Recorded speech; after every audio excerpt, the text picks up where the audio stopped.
Proverbe 18. Celui qui se tient à l'écart cherche ce qui lui plaît. Il s'irrite contre tout ce qui est sage.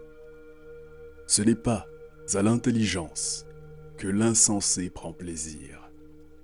C'est à la manifestation de ses pensées. Quand vient le méchant, vient aussi le mépris. Et avec la honte, vient l'opprobre. Les paroles de la bouche d'un homme sont des eaux profondes. La source de la sagesse est un torrent qui jaillit. Il n'est pas bon d'avoir égard à la personne du méchant, pour faire tort au juste dans le jugement.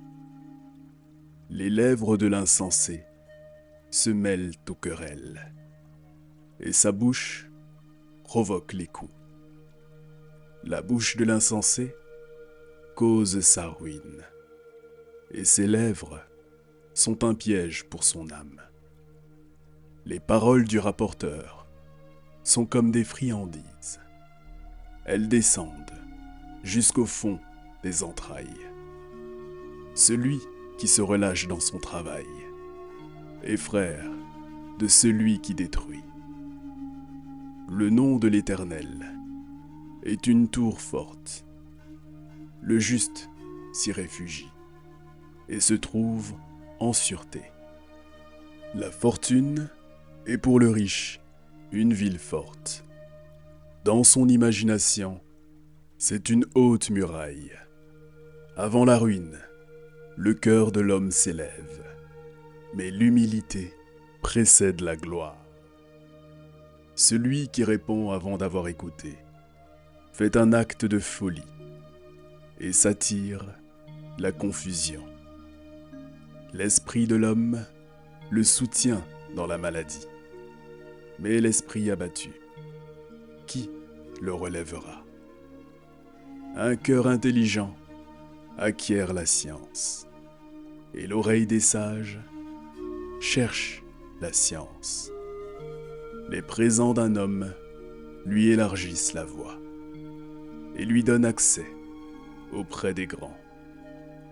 Le premier qui parle dans sa cause paraît juste. Vient sa partie adverse et on l'examine. Le sort fait cesser les contestations et décide entre les puissants.